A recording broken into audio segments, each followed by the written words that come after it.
does help if you turn the sound up.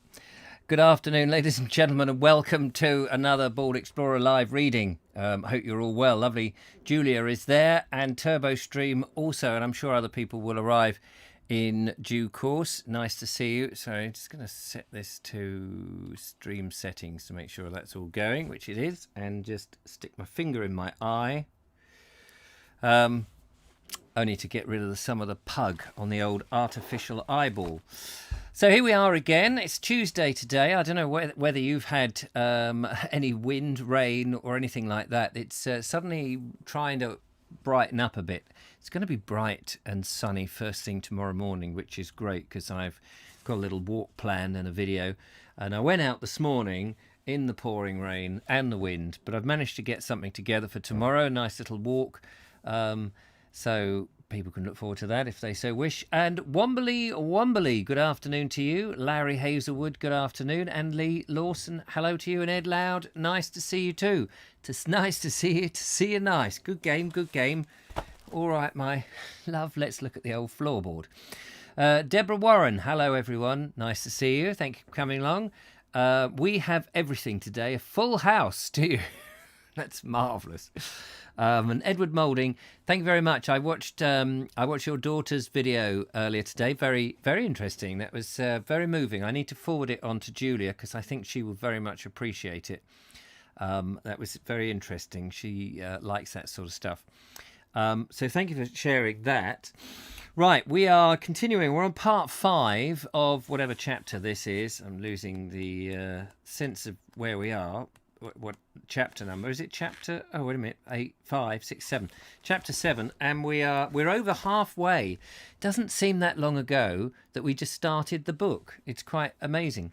Good afternoon to John F and Audrey Forbes. Lovely to have you with me. So let's see where we go with this one, and let's start now, shall we?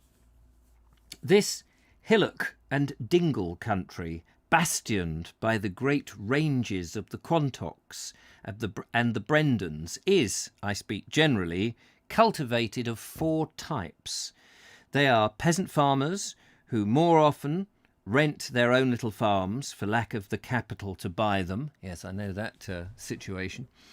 Yeomen who own from 100 acres upwards, tenant farmers of larger farms, much fewer than in the adjoining county of Wiltshire, and labourers who nearly all have gardens and pigs. These last are also independent casuals who take a job here and a job there, threshing, harvesting, hedge laying, and in the winter making spars for thatching. The younger men still love the land as a way of life, but they are more and more inclined to think and act in terms of cash returns and have less independence of spirit than their fathers to stand up to the bureaucrats. They have seen them struggling against the tide of times to no purpose, and it has sapped their powers of resistance to such bodies as the WAEC, I'm not sure what that stands for, whose coercion their fathers still will not hesitate to combat when they know their own ways are the right ones. This was not, however, true of Jimmy, my friend's man, who had received a methodical training on Scottish farms. He was deeply interested in soil erosion and a disciple of Sir Albert Hayward. This frank, thoughtful, sturdy, well-looking young man was in the process of discarding a few socialist tags and catching words still sticking to him like burrs on a tweed coat. That's interesting. And catching words still sticking to him like burrs on a tweed coat. I must get my tweed coat out soon if the temperature drops. From what he wanted above all were things in the... For what he wanted above all, things in the world was not a totalitarian, I can't say it now, totalitarian, how do you say that word? Totalitarian, I can't say it, you know what I'm trying to say. Utopia, totalitarian. utopia of the mass man.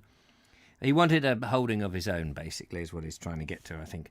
Thus, all the different types of landsmen are to be regarded in ratio to their perseveration.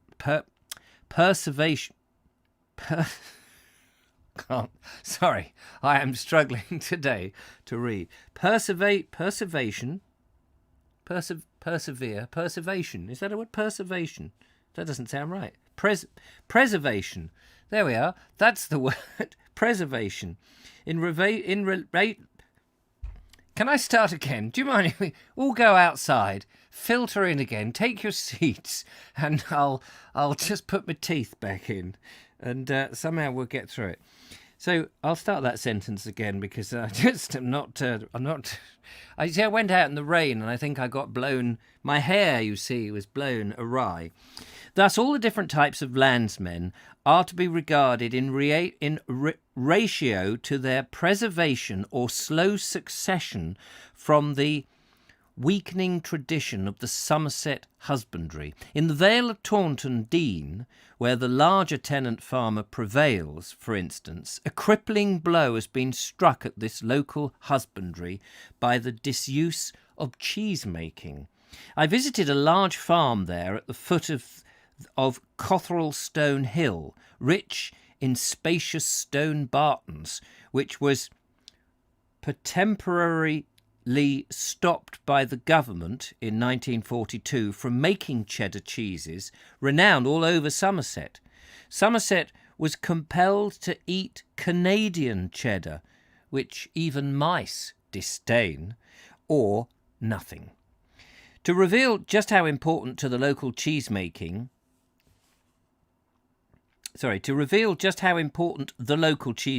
was to craftsmanship, prosperity, and the quality of English food, I gave Mrs. Tucker from Yarford Farm in Kingston recipe for it in the words she gave to me.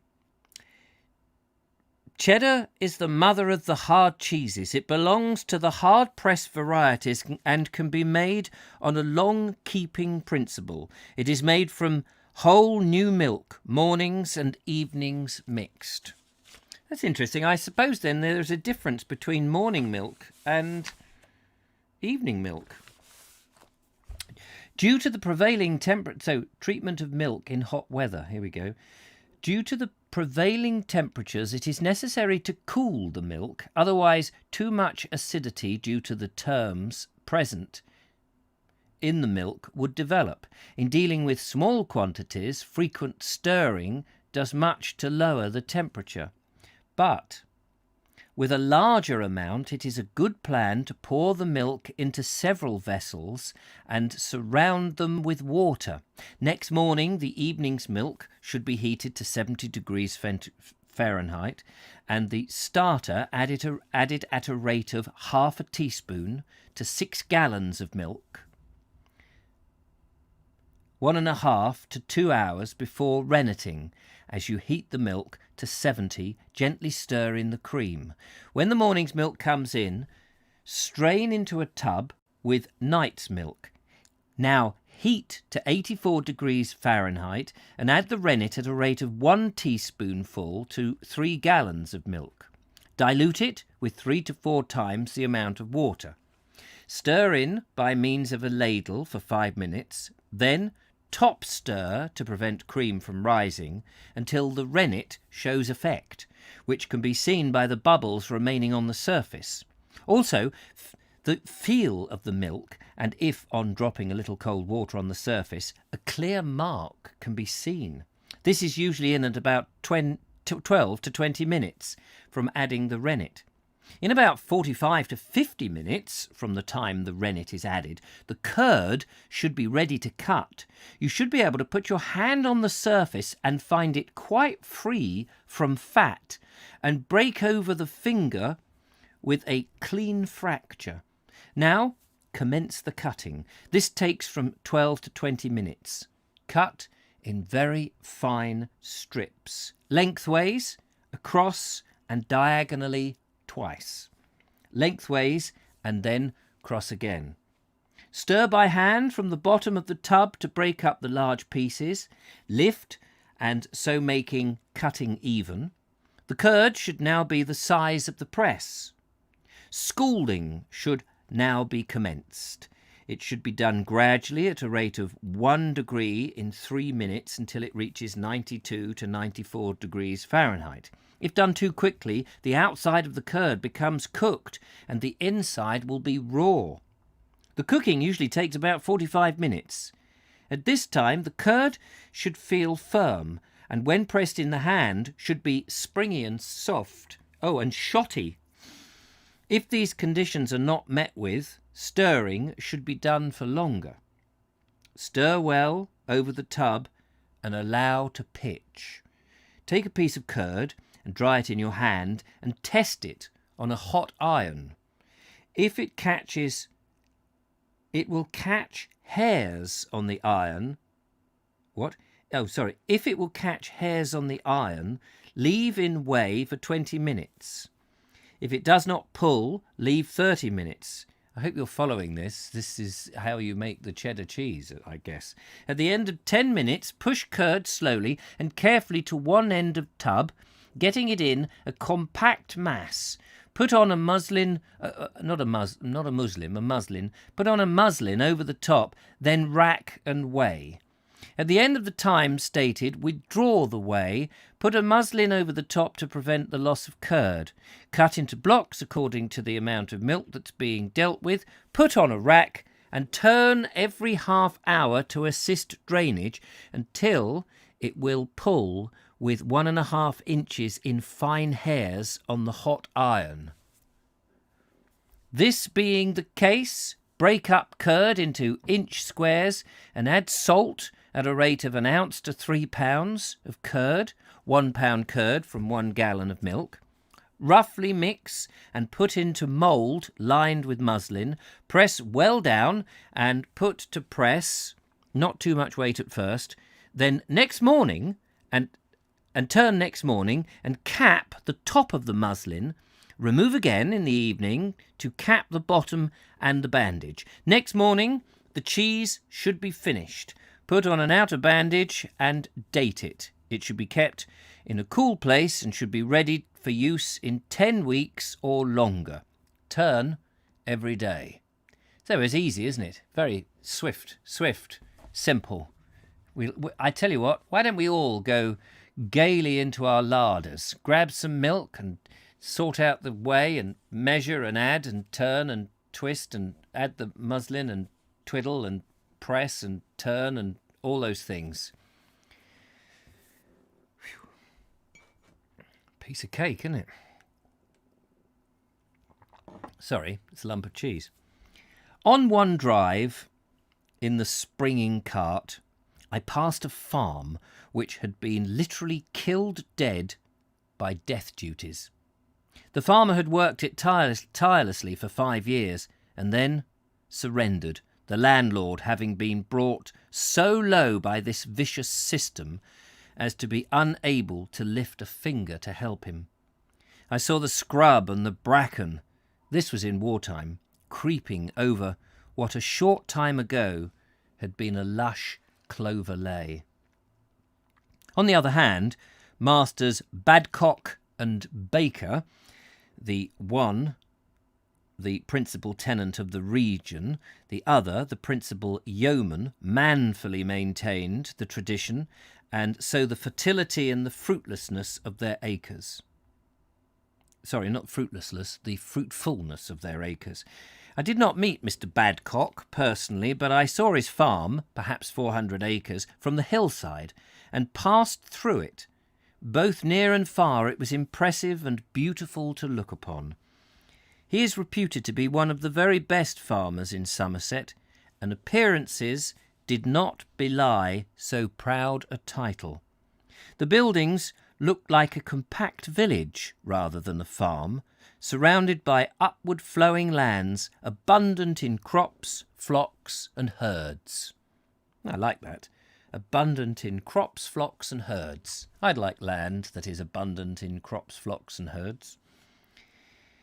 The close-laid hedges, the neat cottages with their glowing front gardens, the massive stone barns, the linhays with their rounded stone pillars, the generous yards with their rows of well-thatched ricks, the order, the seamlessness, and the spaciousness of the whole took my mind back to that era of large prosperity before the long series of crashes from 1879 onwards.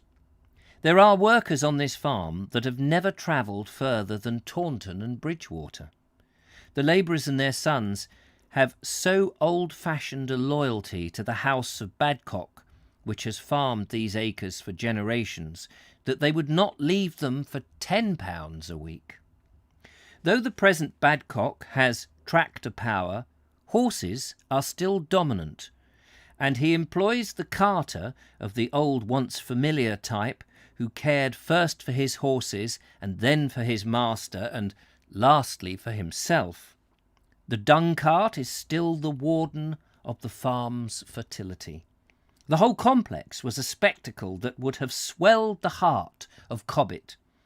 He saw farms very like this one on his rides down the valley of the Avon. Mr. Baker I did meet over a quart of the admirable cider that he still makes from his own mill. He differs from what I could learn about Badcock in just the way that the yeoman does from the tenant farmer. The yeoman puts his land and his family before his men, and of the two the tenant farmer was the best employer. That does not always follow, as Sir Thomas Overbury showed when he described the yeoman as saying to his men, not go, but let us go. But it was not so here. Yeoman Baker owns about 140 acres, 20 more than the traditional yeoman's hide, though the expedience of war farming virtually compelled him to buy a tractor. He uses it in strict subordination to his ploughing horses. The self-binder has always been hard on horses, and for saving them he welcomed the tractor, as also for very stiff land. He would never have bought one but for the war, the good reason being that he feared its power to break the pattern of Somerset husbandry. He cares little for milk, except for the household, and for his long-horned Devons to rear their own calves. Sheeps, ewes and hoggets, stores and fattened cattle are the mainstay of his husbandry. So far as is possible for him nowadays, he adheres to the long establishment rotations that makes his farm self-supporting by the fruitful and seasonal round of the dung cart. The only inorganic and imported stuff he uses is basic slag as a means for releasing plant foods. Subsoiling is the only alternative, being incapable to this open soil, which does not form a hard pan. He has been forced, of course, to plough up more than the economy of his farm would stand for, but any further encroachments upon it by officials are met by such severity of determination that he has been left, an extraordinary phenomenon in these days, almost the master of his own house and fields. Yeah, the war what did they call them? The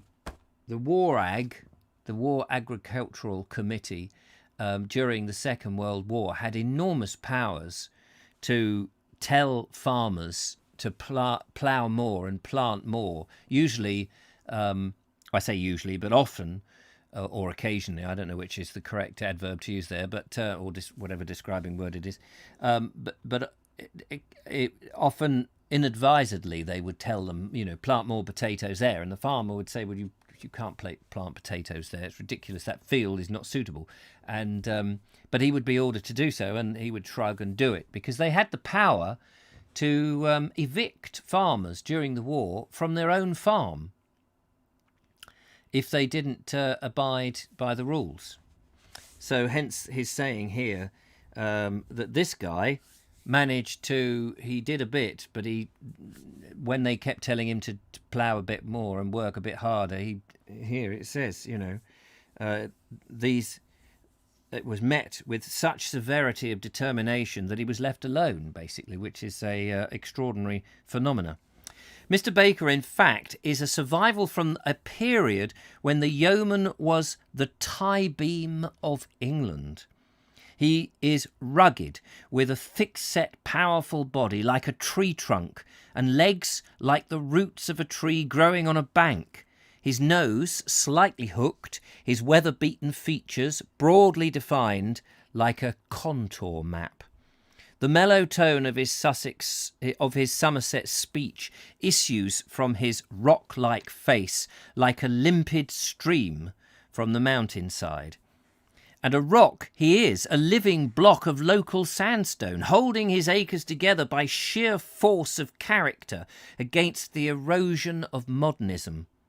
He carried them through the depression on his broad back at a time when, as he told me himself, farming land in some places was going for £0.50 an acre, with briars growing across the windows of the farmhouses.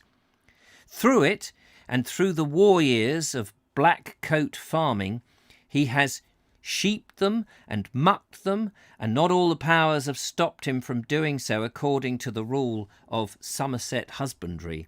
He is the farmer whose foot fats the land, the maester of the maester, as his wife calls him, hewn out of the native stone and steeped, even pickled, in his native tradition. He has in him, too, a strain of that stern Puritanism, congenial to all individualists that swept the West Country. Yeah, that just reminds me the stern Puritanism. Is that Puritanism? Puritanism, congenial to all individuals that swept the West Country, because weren't they during the is that a reference back to the Monmouth rebellions when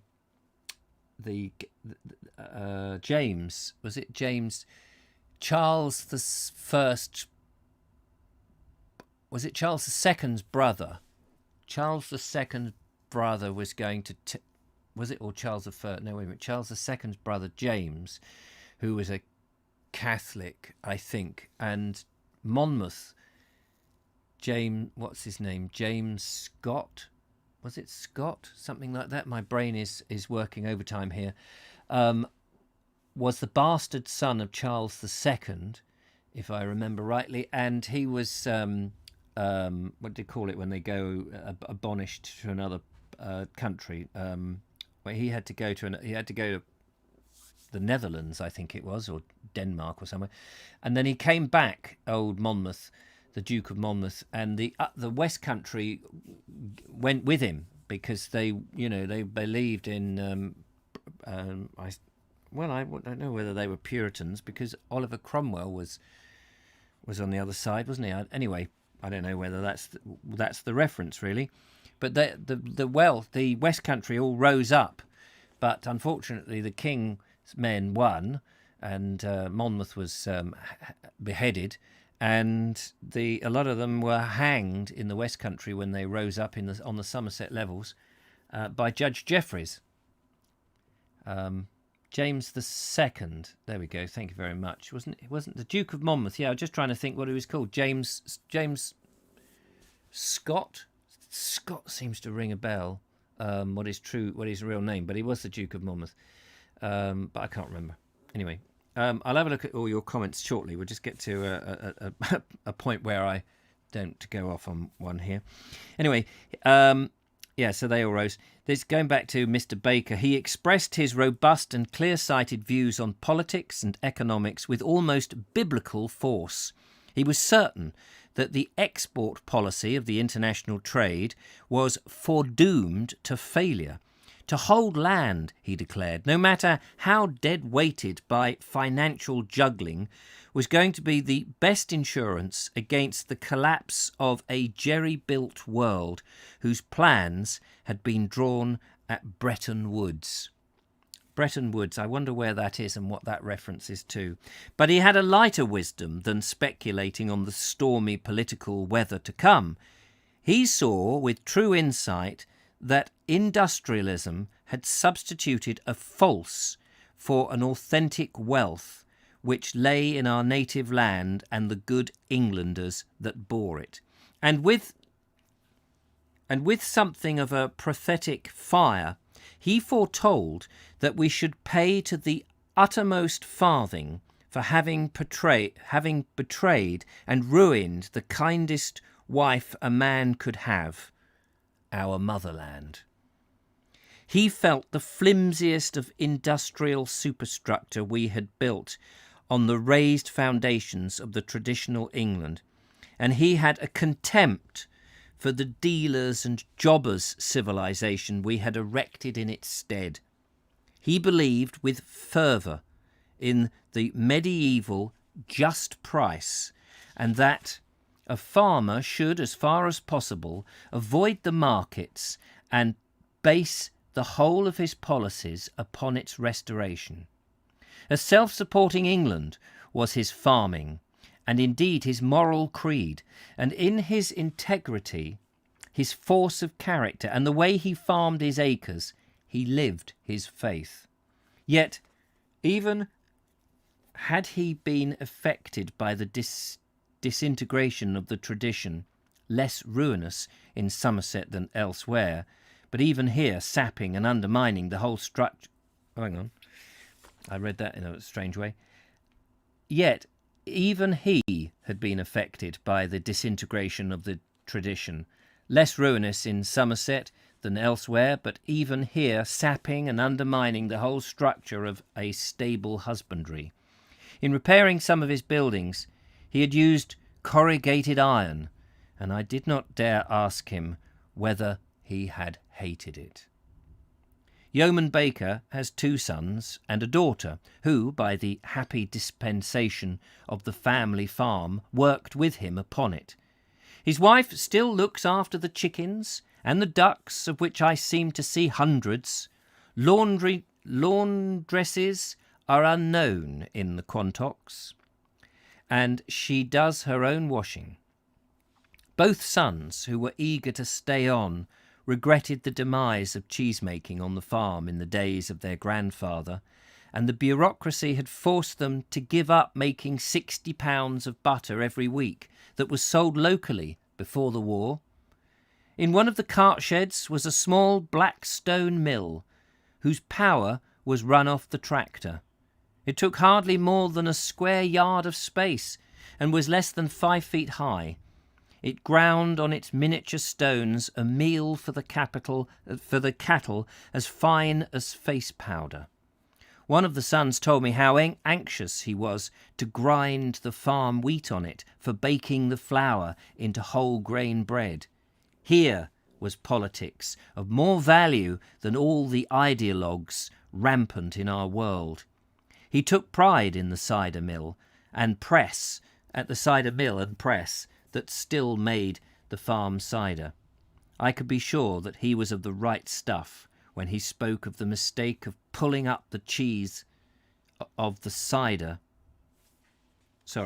I could be sure that he was of the right stuff when he spoke of the mistake of putting up the cheese of the cider with oat instead of wheat straw from the previous year. The family poured away 3 hogsheads rather than drink it. Young men like these could be trusted not to be corrupted by the autonomism, I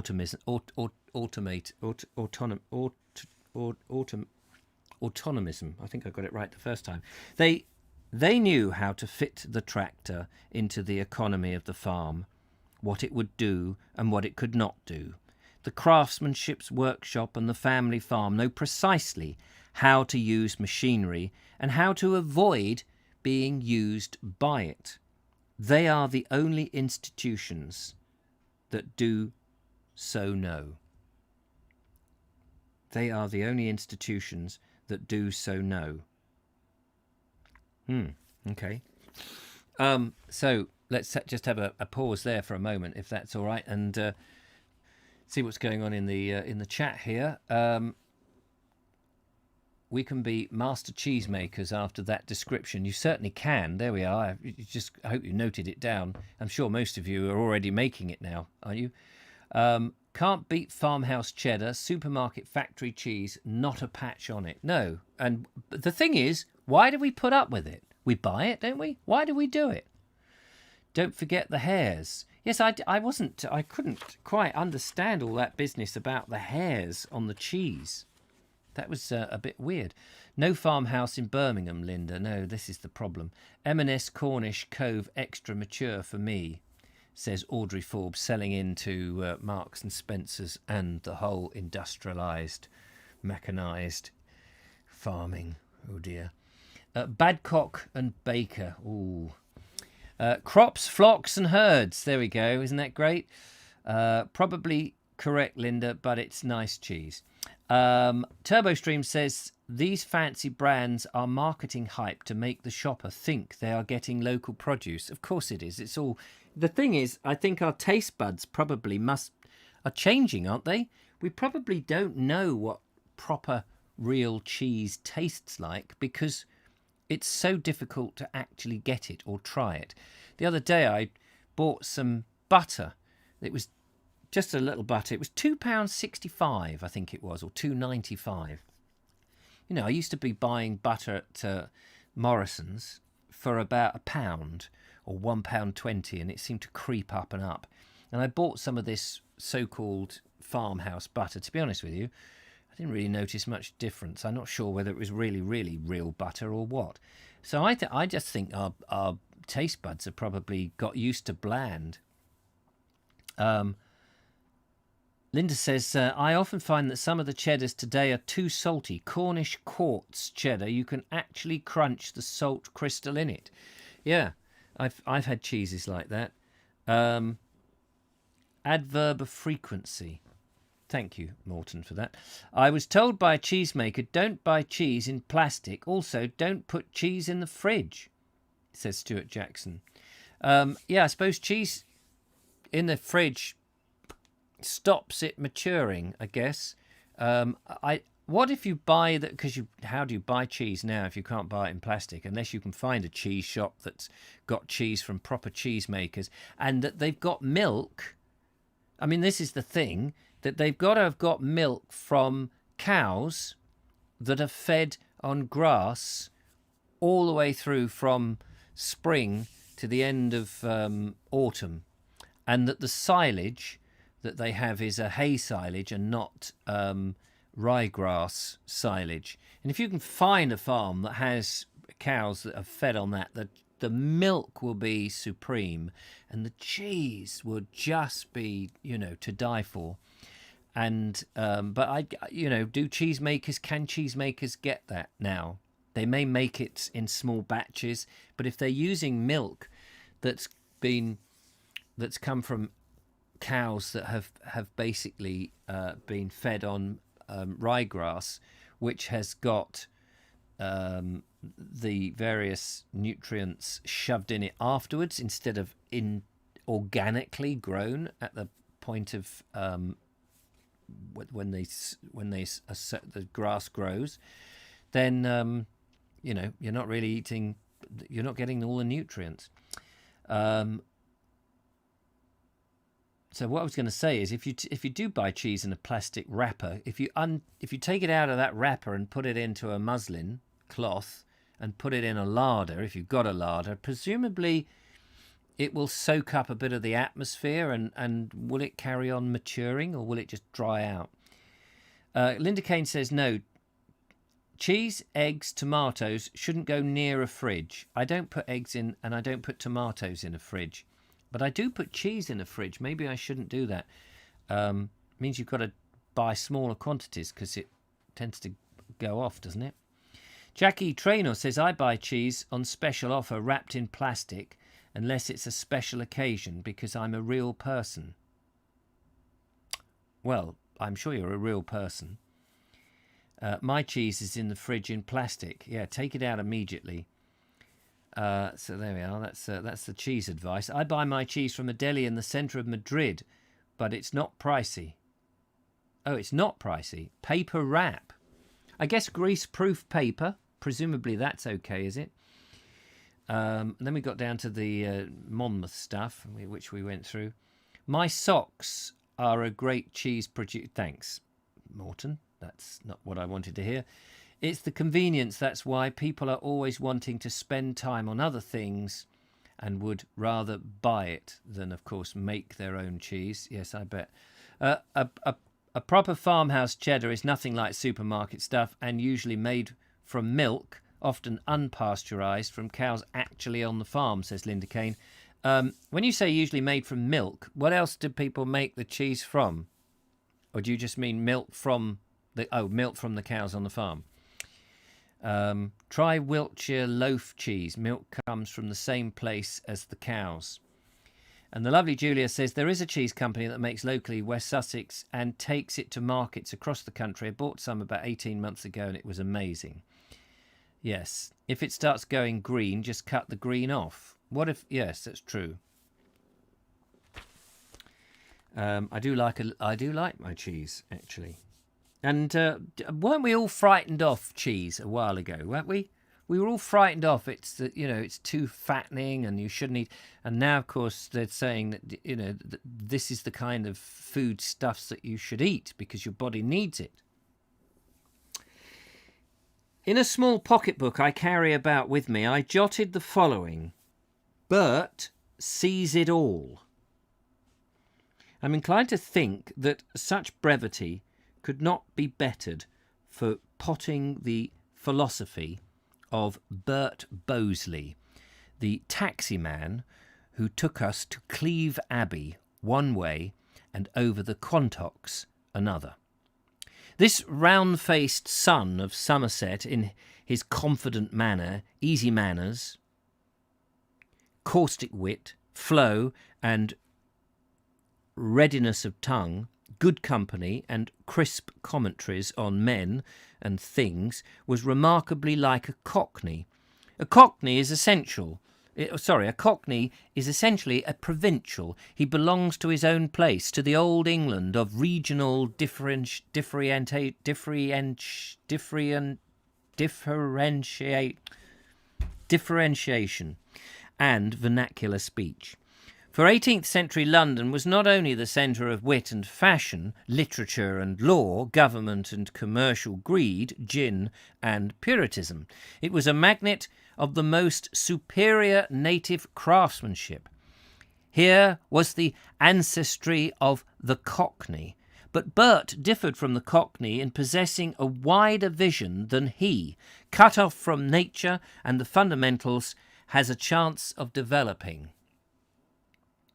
In acuteness of observation, there was not much to choose between Bert and the best type of Cockney, but the latter necessarily throws upon the screen of communication a series of close-ups. He lacks the depth, the perspective, and the synthetic grasp of the best type of countryman. Bert's eyes were like Cobbett's in this sense, that they penetrated. He possessed a first-rate topographical knowledge of his own countryside, but like Cobbett, he related it organically to the life and work of the countryman. He loved this particular country, with its strange blending of softness and majesty, but his view of it was not at all from the dehumanised angle of the picturesque. He loved the country as the home and the workshop of the countryman. Its beauty in his eyes was never isolated from its utility. And so the touches of poetry in his talk were incidental. His admiration was never a set piece. We passed a young pigeon on a wall that did not fly away. It's not yet wise, way wise, said Bert. A folk song in a word. Waywise. It's not yet waywise. So it isn't. Before he took his taxi, he had been a farm labourer, and he was the son of a blacksmith. This helped to give wholeness to his ideas in describing the scenes that we passed. His views on automatism, here's that bloody word again, autonomism, was exactly the same as those of the few who have come through on the other side of it. Take 6 acres, he said. If they are run as they should be, they give employment to 1 man and 2 horses, and jobs to carpenter, smith, farrier, wheelwright, and saddler. The machine comes along and disrupts the whole commonwealth. It saves men and hours when our object should be to use and spend them. Men are made, he went on, by the interest they feel in and the skill they exercise upon their work. If a man makes his living out of, say, war bonds or clerking or turning screws at the assembly lines, his only real interest is confined to the 4 walls where he lives, and that's the end. On his job, he only thinks of what he can get out of it, and so money usurps all the proper and primary preoccupations of man. If he has land or a craft, money must come second, and that is the secret of happiness. And that's why I want some land. If he has land or a craft, money must come second, and that is the secret of happiness. And you could say that with the videos that I make, actually. That's a craft, going out, making videos, putting them together. And you know, if you have a craft, I think that's so true, that if you have a craft, if you have it's more than just a skill. You need a series of skills to make a craft. And your craft becomes the thing that makes you happy, so that money does become second. It's you need enough, but that's all. I think that's so true. I think that is so very true. And yet if you become somebody on a wage for somebody else, like in a call centre or an AA man or something like that, where you're just doing a job for the money is the thing, the job is not, and your way of life. Isn't that such a truism? If he has land or a craft, money must come second, and that is the secret of happiness. I think we've learnt something today from Bert Bosley. Bert's own craft had become driving people about the region of Somerset where he lives. Accordingly, he had accumulated an astonishing wealth of information about it, not guidebook information, but observations on the various aspects of the relations between land and people. Through this, he had evolved a philosophy of his own, which, roughly speaking, came to this: man succeeds according to his understanding of and conformity of natural principles. If the reverse, he fails. He distinguished clearly between the organic and the automatic views of life, between exploiting and utilising natural processes. And so, in his own concrete spontaneousness, purely observational, unhistoric and unsystematic way, he had formulated a concept all of his own by something that he had never heard of: the natural law. It was by this canon that he judged not only people but places. If the place we passed was looked after by somebody who, in his own way, was obedient to the natural law, it had Bert's approval, whether owned by a squire or rented by a squatter. I saw enough of this handful of Sussex folk to feel along the heart. Wait a minute. I saw enough of this handful of Somerset folk to feel along the heart a touch of the ancient country virtue of England, consorting so happily with Somerset's own ancient bloom and innocence. The word virtue, narrowed by Victorians to mean little more than prudishness, and once used by Shakespeare in the niggardly sense of, dost thou think, because thou art virtuous, that there shall be no more cakes and ale, once included the cakes and ale as part of the complex of work and play.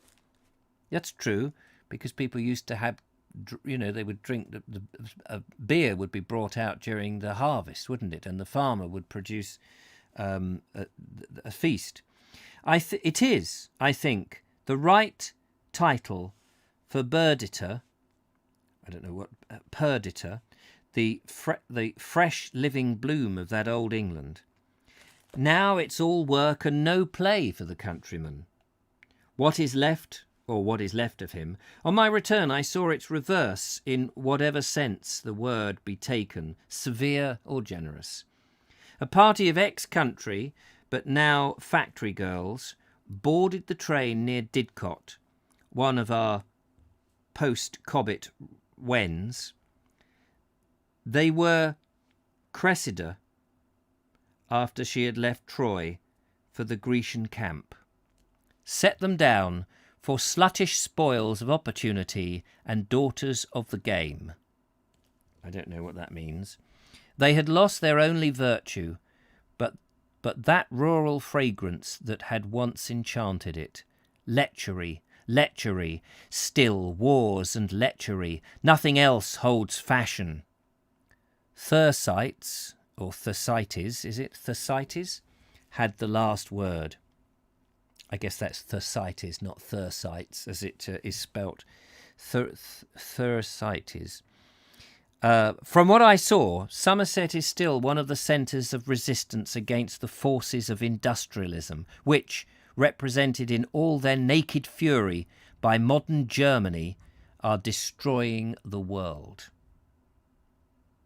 From what I saw, Somerset is still one of the centres of resistance against the forces of industrialism, which, represented in all their naked fury by modern Germany, are destroying the world. And that's very prophetic. Prophetic? Prophet giving? Yes, prophetic, isn't it? Yeah. Industrialism is destroying... What do you think about that? That we come to the end of that chapter, by the way, which is a great place because we will start with chapter 8 next time. Emergency rations for the Vogue show. I've just spotted that from lovely Linda Kane with a picture of the Dome Cinema. That's my bookmark. Thank you very much, Linda. Yes, how about that? That is amazing. I am super wary of mould on cheese as I am allergic, says the lovely Julia. Yeah, definitely scrape it off. Audrey Forbes says, Cynthia, you'll have to tell us your favourite cheese. Turbo says, poor Richard, it's definitely Tongue Twister Tuesday going. Still enjoyable. Yes, sorry about that. It was quite tricky in places. You have a craft, says Linda, the videos. Thank you very much. Some days the craft is easier and better, and some days the skills are worse and terrible. Sorry to be late, says Cynthia Pate. That's okay. Been cutting and drying mint for tea. What do you do? Dry your mint? I just pull it off the plant and put boiling water on it. It's delicious. My favourite cheese is hoop cheddar. Never heard of hoop cheddar.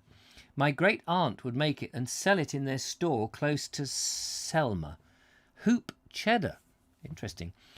Richard, master craftsman in filmography. Oh, you're too kind. I'm still learning my skill, you know.